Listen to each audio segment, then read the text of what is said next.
Hi, this is Sally Morgan, physical therapist, craniosacral therapist, and Tellington T-Touch practitioner for animals and people. This is Tristan, he's a Corgi, and we're here for an episode of Conversations with a Corgi. Boy, I think next week or sometime we'll be on episode 300. Ugh, seems like a lot. Anyway, I want to continue our discussion today about flea and tick preventatives and some of the things you need to know about before you select one that might be right for your pet. Today, popular demand has requested that I talk about Seresto collars. And these are a flea and tick collar that are good for 8 months. They say they're non-greasy and odorless. However, I find them impossible to smell. I don't like it. And a lot of people don't like the smell of them. So they have 2 active ingredients. And I'm not going to pronounce these both right, imidacloprid and flurmethrine. Flurmethrine in particular is related to the pymethrins, which come from the chrysanthemum family. And the combination of these 2 things seems like a good idea, but that's twice as many chemicals that you're putting on your dog. They are supposed to be released in low concentrations over a period of time. If you look online, there's plenty of reviews that say this thing stopped working in 2 months or 6 weeks. So that's another problem, because if this thing is releasing an 8-month dose in 6 weeks, that's a big problem if your dog is, again, small, under 20 pounds, young, under 6 months, old, over 10 years, sick. That can be anything: thyroid, cardiac, bowel and gut problems, blindness, thyroid issues, anything like that, any kind of systemic problem, and certainly with any kind of kidney and liver problem. Don't use this on your dog. That's my personal opinion. So supposedly it works for 8 months, which sounds great, longer than Bravecto, which is for 3 months. And they make them for cats and for dogs. And there are plenty of reviews that say that it doesn't work very well after a while, but that in the beginning it is good for repelling. Symptoms of problems, which includes, that's for you and your dog, may include skin irritation at the area where the collar is, itching, red skin, and then there's many more serious side effects such as fatigue, convulsions, digestive problems, diarrhea, lethargy and difficulty breathing, unstable gait, and tremors. And again, it says these are rare, but you know what? I don't care how rare it is. If my dog's the one that has a problem with this collar, that's too many for me. And so I don't want to take that risk with my dog. I only have one dog. I've had him for 8 years. I love him a lot, and more than a lot. And I can't imagine risking his life with one of these collars. But for some people, they may be something that they're thinking about. So if you're going to use them, make sure you snip them as short as you can when you put them on your dog. You don't want any of that extra stuff on your dog. Again, these side effects may occur 2 to 3 days, up to a week later. A lot of people online that have reported problems with their dogs using Seresto collars have seen the symptoms within 48 hours. And some of them are good reporters, and you can see that they have taken good care of their dog, and they have differing lab results to show the change in the dog. Maybe they were at the vet 2 days ago, and now they've given him the collar, and 2 days later he's showing all kinds of crises. So the important thing for me here is the effects on the nervous system, and these drugs are in fact affect the nervous system of the parasites, and therefore they could also affect the nervous system of your dog, especially if you've got a 4-pound Yorkie, a Chihuahua, any kind of a sick dog. And, convulsions are a major side effect, could be serious, leading to death. But prior to that, you can see other signs of nervous system damage, like an ataxic gait, meaning they're looking wobbly. You might see a head tilt. You might see wagging to one side and not the other. You might see difficulty walking. And again, if your dog is older, you might just say, oh, he's slowing down. So make sure if you're using this collar, you're paying attention to what your dog is looking like before and after you use it. And I have a client who uses this. She goes to Martha's Vineyard. She's got a home there where she spends quite a bit of time at different times of the year. And she uses this collar just while she's down there. But she also has a dog that is pretty darn sick. And I understand the problems with being on Martha's Vineyard. It is one of the most ticky places on the earth. And I'm not sure I would even take my dog there. But she loves her dog, and she's small, and she travels well, and the dog has a lot of joy being in this home down there, and so she brings her. But boy, the ticks are so bad down there. And this collar may be a better option than an oral med, because you can take it off and you can give your dog a bath when you come home. At home, this dog lives in an apartment in a very busy urban area. So her exposure to ticks and fleas are very limited when she's home. So that's my one client who uses it. So let's look at these side effects. Flumethrin is a chemical that's used against parasitic bugs for ticks, also as well in sheep, cows, goats, horses, dogs. And then the imidacloprid, which, you know what, this is one reason I'm not a vet. I hate these stupid made up names for drugs. Is a bug spray that's a neurotoxin, and that works on the nervous system of the bugs, and supposedly has a low lethality to blooded creatures. Well, you know what? My dog is one lethality too many. So side effects really include the usual things. I mean, any side effect for any drug for you or your pet is nausea, vomiting, headache, diarrhea. So what do we get? Diarrhea, vomiting, and possible seizures. Now, those seizures might not occur in the first 2 weeks. It may take the time your dog is wearing the collar for 2 months to build up to that point, especially if you have an older dog, and by veterinary standards, a dog 8 is older, and he starts to have seizures. Do not accept a diagnosis of he's old. Take the collar off and give him a bath, and he may improve. And the targets of this collar are deer ticks, dog ticks, brown dog ticks, and lone star ticks, and fleas. So that's pretty much the same with all of these chemical products that you can use. Very important to consult your vet before you use these products, but there's plenty of reports online of people saying, well, I asked my vet, my dog has these 16 heart and thyroid and other conditions going on. The vet said, fine. Well, the vet is probably not that well informed in some cases. And, these representatives from these drug companies come out and talk about how great it is. And let's face it, if you're in a really rural area and the person does not take care of their dog, they have a pretty high risk of serious illness from fleas and ticks. So that vet may be not so dumb to prescribe this collar, because at least if there is a problem, you can take it off and clean the dog up. With some of the oral medications, it's not so easy. So if you've got somebody who's just not really caring for their dog and you're a vet, you may say, this is better than the other options, But it may not be a good thing for a person with one small dog like me. And the side effects are numerous. Skin irritation around the site. Sometimes you can get a wet secretion and pustules there. You'll see hair loss, itching. Some of the people reported dramatic hair loss, like in their whole dog from the itching over a course of a couple of weeks. What are you looking at? And vomiting, of course. And your dog, the symptoms may start with your dog simply not wanting dinner.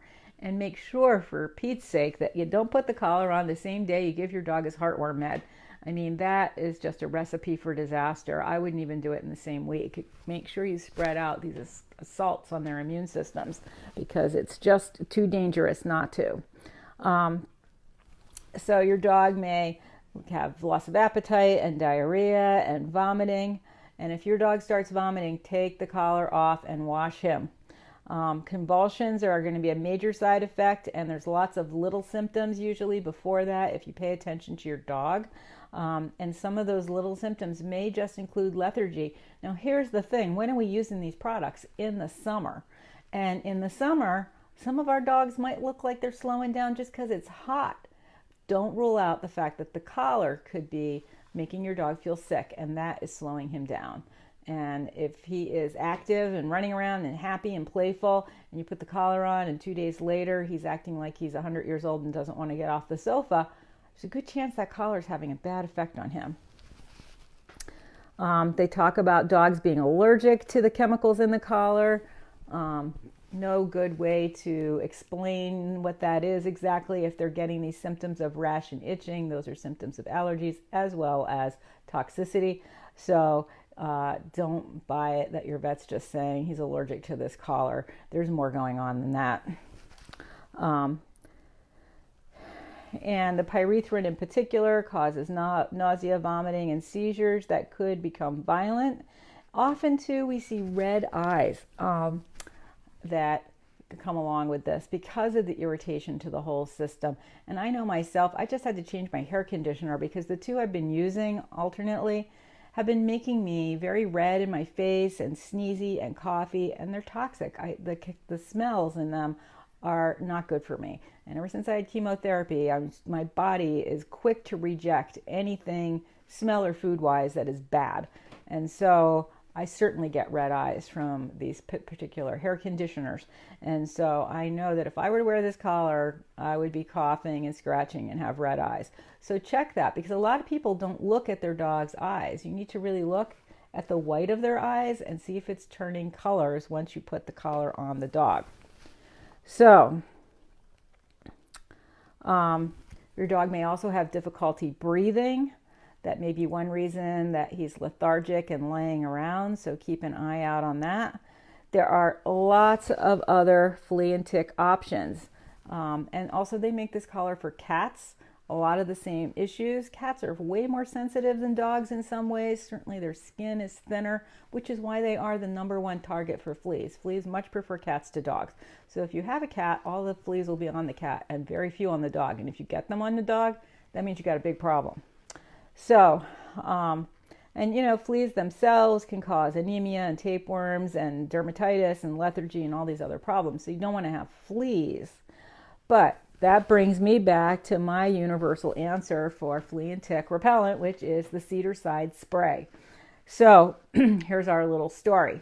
I went for a walk up the hill yesterday after I did hours of yard work. I spray painted a lot of my lawn furniture, periwinkle, to match all the other lawn furniture. Put some plants in the garden that used to live in here that were in here for the winter. And did a lot of other weeding and things, so I was exhausted. So we took a short walk up the side hill. There, Tristan sees his buddy Gus running around in the yard.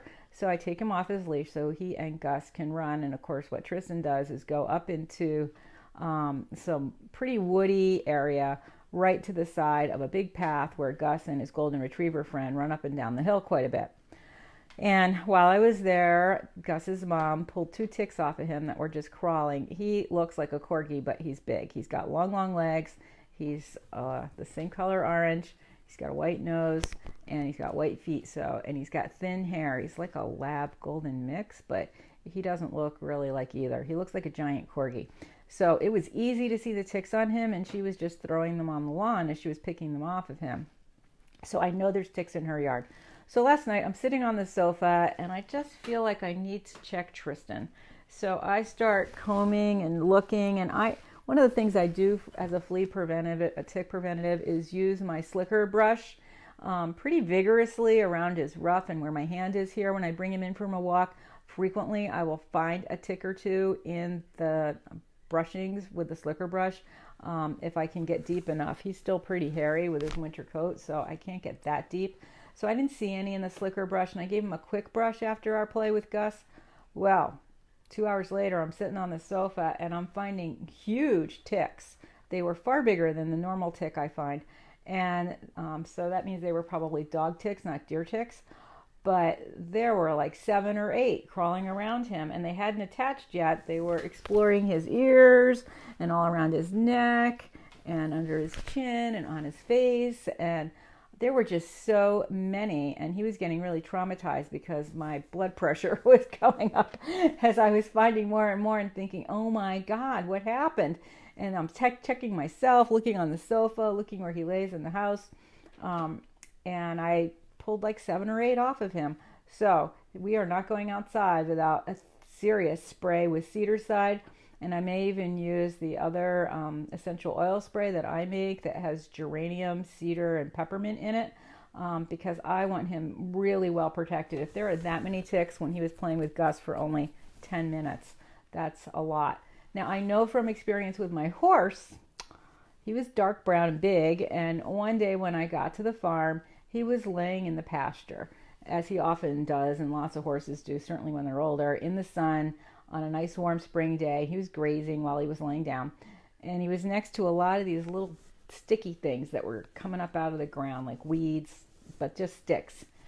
And I looked over at one thinking, oh, it has buds on it. No, it had ticks all over the branches. And there was one right behind his withers, his shoulder, and it was touching him. And I could see the ticks leaving the branch and crawling onto my naked horse. So this was a real wake-up call for me. I mean, you think ticks are sneaky, but these guys were right out in the open at noon on a sunny day, feeling active from the sun and crawling right onto my horse. And so, of course, I had to get him up and bring him inside and do a tick search and comb him out and wash him and things like that. And they do make a great thing for horses if you have a horse and you live in an area with ticks. It's the Bit of Britain catalog has a blanket, a little thin scrim that they can wear in the summer in the pasture that's impregnated with tick repellent. It works really, really well. And I think probably by now other companies are making those, but your horse looks like a knight in it. It comes down to his knees and up over his head and around his neck, and he's really buckled in. But as long as I was using that, I never had ticks on my horse. And in this area, Lyme disease for horses is a huge problem, and it really compromises their show career and their happiness and their working life. If you can possibly avoid it, you can't afford to have your horse get Lyme disease. So this Bit of Britain blanket was a really big help. It's just a fly sheet, and quite a few horses at our farm had it. So you just saw this massive gray with blue trim out in the pasture. So that's what I have to say about Seresto's collars. I would not use one, even though there's tons of ticks in my area. I will always try the cedar side first and see what happens. The other thing, the collar does repel the fleas and ticks, whereas the oral medications only kill them when they bite your dog. So in that way, the collar may be a better choice for people because it repels them. However, it makes your dog really sick possibly and causes skin irritation at the collar. So in that way, it's better. Cedar side not only repels, but it also kills. So to me, that's two things. So you're getting a bigger bang for your buck with it. And I think it's like $25 now for this huge spray bottle, and you can get it from their website. So my dog will be smelling like a hamster cage later today before we go out because he needs to get sprayed with cedar side when the ticks are that bad. And of course, I have nightmares all night that there's ticks everywhere because there were so many, and they weren't that easy to find. They were just crawling around deep in his fluff. And he's white here, so it's pretty easy to find them. Even where he's tan, it's pretty easy to find them. And if you are checking your dog for ticks, note that they tend to go towards the ears and the face and the eyes. If you ever see a picture of a fox, there's tons of them stuck all over his head about this time of year. So that's where they're headed. So if you're looking, look in those areas. So thanks for joining us today for another not so uplifting topic of how to deal with fleas and ticks.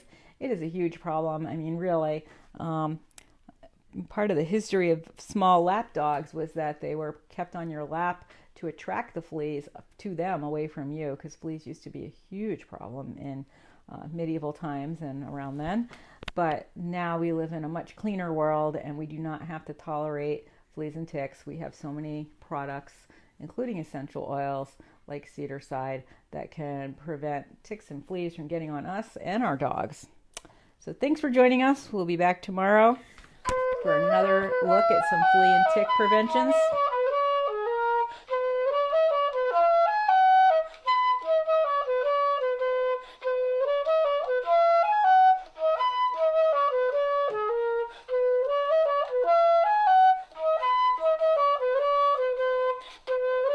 Oh, Danny, I saw some flooding up in Montana. I hope you're safe out there in South Dakota. You'll have to let us know. Do you have a lot of ticks up in South Dakota? Have they made it up that far north? And actually, somebody was asking me about the Chicago area. I don't know if anybody lives up by the Great Lakes, but I don't know how many ticks are up there, if they're that numerous, but I've never seen them anywhere like they are on Martha's Vineyard. It's funny because it's a small island. You wouldn't think they'd be there, but they came there, they liked it, and they made a lot of kids. So there's a lot of ticks out there. So thanks for joining us. We'll see you tomorrow. Everybody have a great day.